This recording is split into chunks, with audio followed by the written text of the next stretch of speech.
Okay, this particular book with no slipcover is Microwave Auditory Effects and Applications.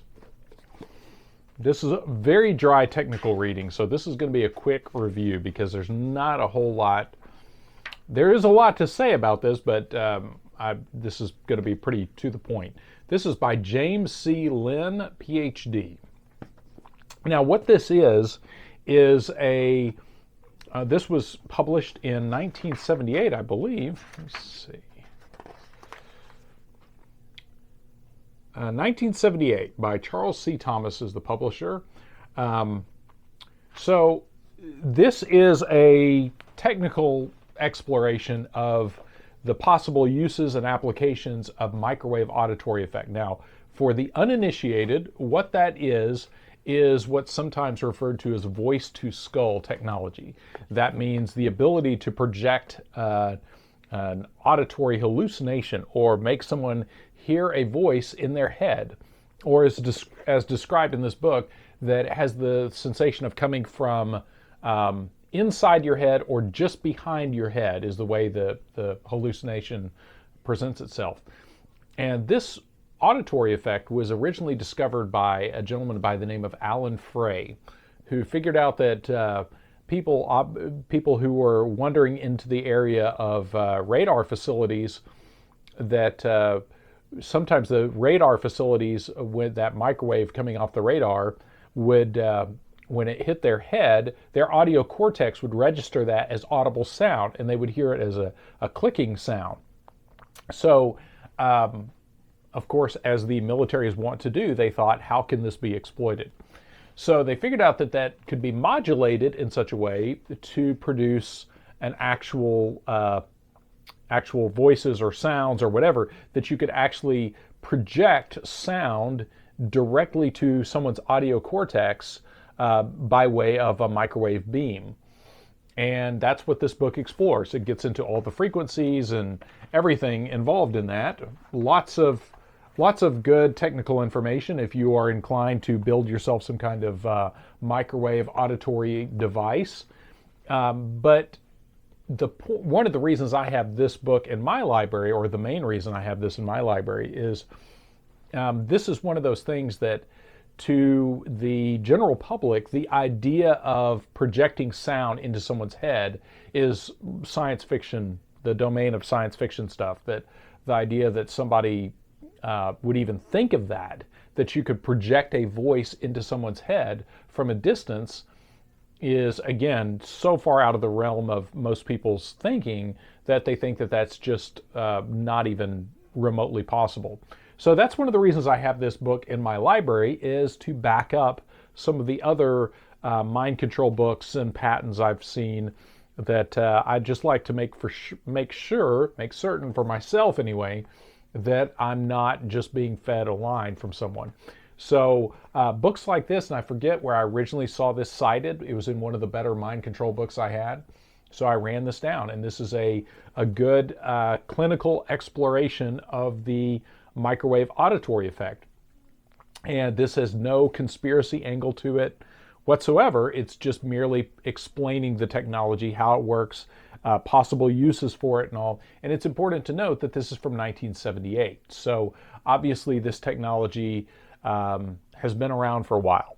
But when you think about that technology, the implications of that are they're incredibly sinister and really broad in their application. The potential of that is really terrifying, of thinking of what you could do if you could make someone hear a voice and really believe that they were hearing a voice, say, of God, or whatever kind of voice, even if you want them to believe that it is their own internal dialogue happening. All of those things are possible, or to induce hypnosis by way of this disembodied voice in their head. There's lots of possibilities. Unfortunately, none of them are of a noble variety.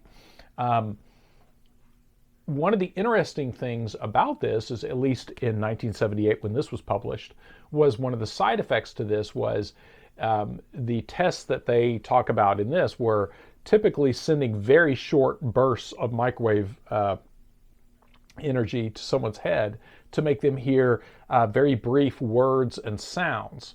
And they said, yes, it could be done longer, where you could do more complete communication, excuse me, sentences, paragraphs, and that sort of thing.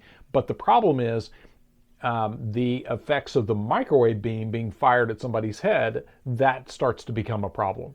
And that exceeds what is the recommended or non-lethal dosage of microwave radiation that they could absorb.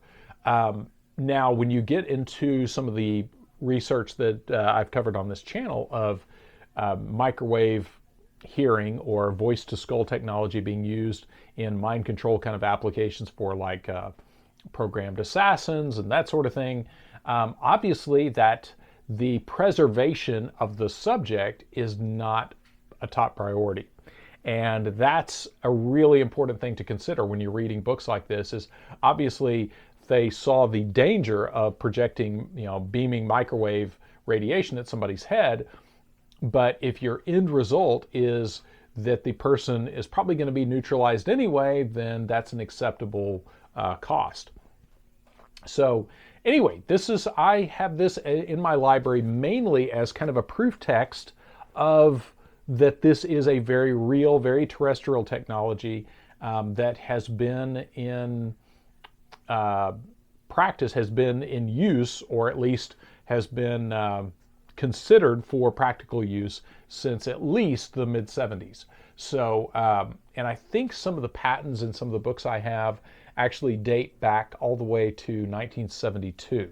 So that means that you probably had some of this technology kicking around in the late 60s into the early 70s.